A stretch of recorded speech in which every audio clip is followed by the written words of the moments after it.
Hey guys, this is Nebula here again. This time I'm not actually going to be in the shot, but I'm actually just going to be talking a bit. And right now I have the camera facing my altar for Thanatos. I actually just rearranged his area yesterday. But anyways, I'm actually going to talk about basically how we are gods and goddesses already. Now, this might sound weird to say, but you know how people who are into Christianity say we are all angels in training?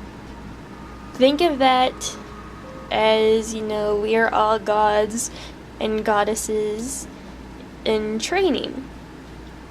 Now, I know this may seem like an approach that might seem a little too gaudy-like, but if you believe you're extremely powerful within, then I believe it's perfectly fine to consider yourself to be gaudy-like. Now, but don't be like the type in which obey me or praise me type of thing. That's something completely different. You don't want to be like that. What I mean is, you have faith in your doings, in your spiritual craft, in your work, in what you do, in what you believe in. Now, another thing is people who follow and don't actually worship. I wanted to talk about this. And the reason I wanted to talk about it is because I don't worship. I would rather follow and or work with. Now, the altar I have here right now, I have it like this because I'm paying honor and respect to the deity, God of peaceful death, that I actually want to work with and have been working with. And the reason why I've wanted to work with him, and or have been wanting to, is because I want to learn and practice working with spirits and dealing with grief, being able to talk about death easily, and those who are dying, and to help spirits move on to a better path without technically being stuck here, if you know what I mean. And, you don't have to exactly even work with one deity. You can work with 4, 5, 10 if you wanted to. I work with not just him, I work with Zeus, I work with Poseidon, and I work with Hephaestus. And they're all for different reasons. Now, I want to work with them because I want to learn. And I invite them into my life because I want them to help me with my spiritual journey. Now, with worshiping, I hate to say this, I don't mean to offend anyone who are in Christianity, but those who go to church, it's kind of like they're just worshiping God, their God, Jesus Christ.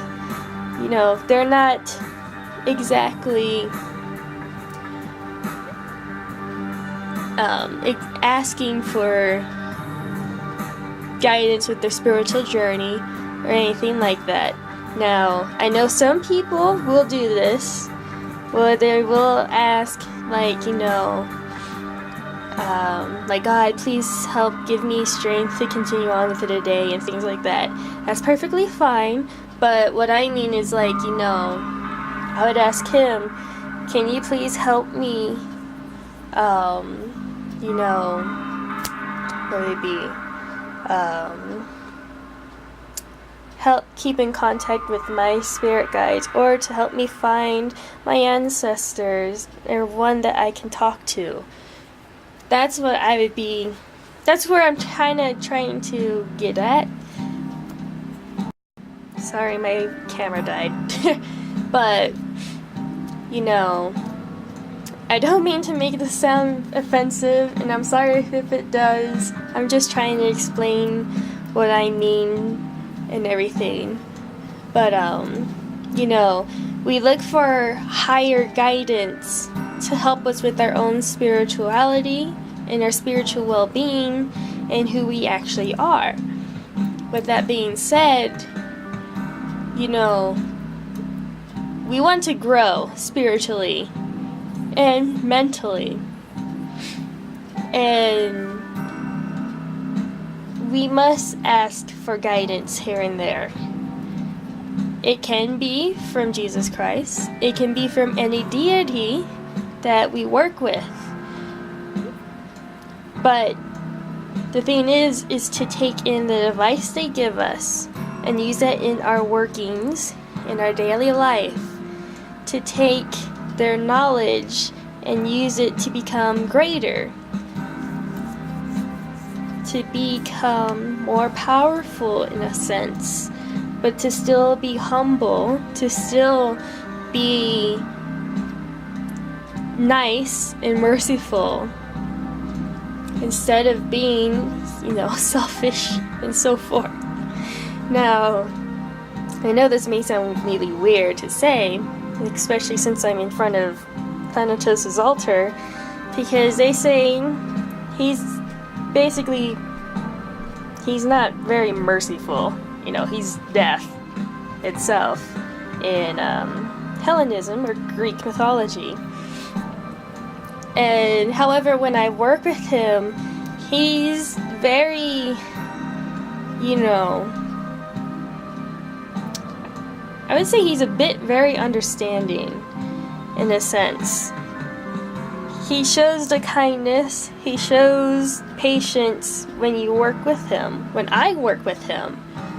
He wants you to learn, he wants you to move on, he wants you to learn to let go of things.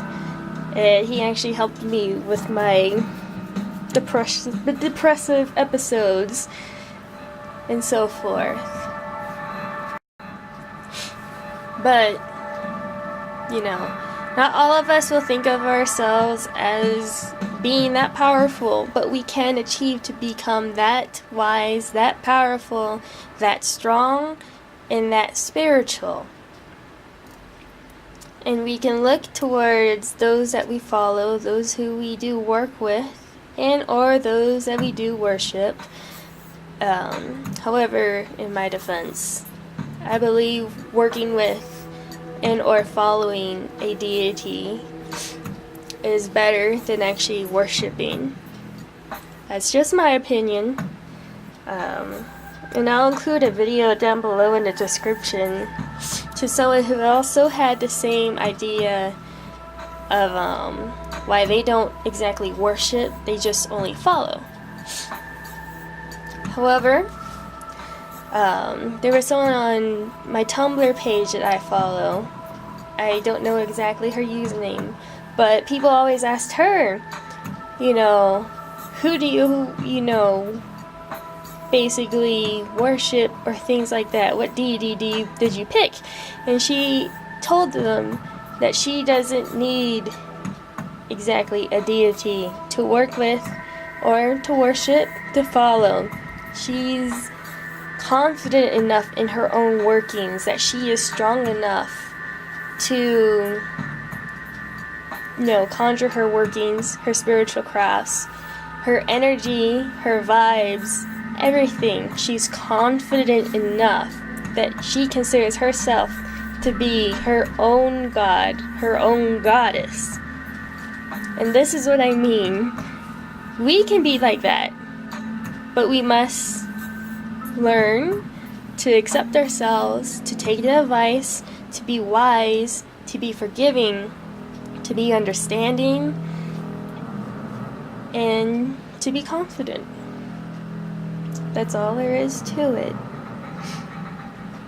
Now, I know this video is a lot different from the ones I originally do, but I just thought about talking about it. But yes, this is just a quick video. I hope you all have a lovely day, and thank you for watching. Bye!